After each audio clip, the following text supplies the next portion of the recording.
then send him off somewhere, issue ringing declarations about your love of democracy, and then try to restore the old regime, maybe with new names.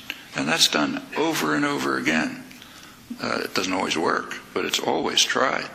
Somoza, Nicaragua, Shah in Iran, Marcos in the Philippines, Duvalier in Haiti, Chun in South Korea, Mobutu in the Congo, Ceausescu was one of Western favorites in Romania, Suharto in Indonesia. It's completely routine. And that's exactly what's going on in Egypt and Tunisia. Okay, we support him right to the end, Mubarak in Egypt, right to the end, keep supporting him. Doesn't work any longer, send him off to Sharm el-Sheikh, pull out the rhetoric, try to restore the old regime. That's, in fact, what the conflict is about right now. As Amy said, we don't know where it's going to turn out, but that's what's going on. Well, there's another category. The other category is an oil-rich dictator who's not reliable, who's a loose cannon. That's Libya. And there's a different policy. Try to get a more reliable dictator. And that's exactly what's happening. Of course, describe it as a humanitarian intervention. That's another near historical universal. You check history. Virtually every resort to force by whoever it is accompanied by the most noble rhetoric. It's all completely humanitarian. That includes Hitler taking over Czechoslovakia, the Japanese fascists rampaging in northeast China. In fact, it's Mussolini in Ethiopia. There's hardly any exceptions.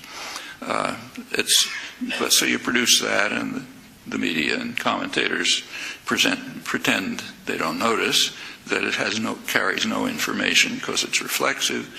And then, but in this case, they could also add something else, which has been repeated over and over again, namely the U.S. and its allies were intervening in response to a request by the Arab League. And of course, we have to recognize the importance of that. Incidentally, the response from the Arab League was tepid and was pretty soon rescinded because they didn't like what we were doing, but put that aside. At the very same time, the Arab League issued another request. Here's a headline from a newspaper. Arab League calls for Gaza no-fly zone. Actually, I'm quoting from the London Financial Times. That wasn't reported in the United States. Well, to be precise, it was reported in the Washington Times, but basically blocked in the U.S. Like the polls of Arab public opinion, not the right kind of news. So Arab League calls for Gaza no-fly zone. That's inconsistent with U.S. policy.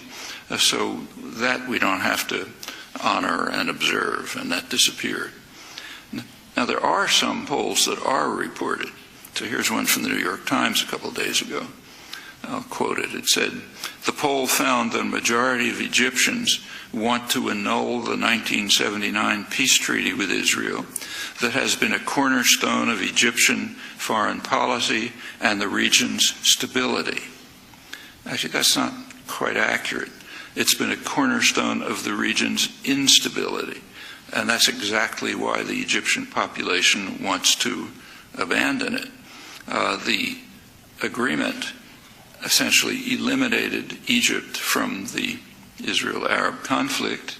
That means eliminated the only deterrent to Israeli military action, and it freed up Israel to expand its operations, illegal operations in the occupied territories, and to attack its northern neighbor, to attack Lebanon. Shortly after Israel attacked Lebanon, killed 20,000 people, destroyed southern Lebanon, tried to impose a client regime, didn't quite make it. And that was understood. So the immediate reaction to the peace treaty in Israel was that there are things about it we don't like. We're going to have to abandon our settlements in the Sinai, in the Egyptian Sinai. But it has a good side, too, because now the only deterrent is gone. We can use force and violence to achieve our other goals, and that's exactly what happened, and that's exactly why the Egyptian population is opposed to it. They understand that, as does everyone in the region. On the other hand, the Times wasn't lying when they said that it led to the region's stability. And the reason is because of the meaning of the word stability as a technical meaning. Stability it's kind of like democracy. Stability means conformity to our interests. So, for example, when Iran tries to expand its influence in Afghanistan and Iraq, neighboring countries, that's called destabilizing. It's part of the threat of Iran. It's destabilizing the region. On the other hand, when the U.S. invades those countries, occupies them, half destroys them, that's to achieve stability.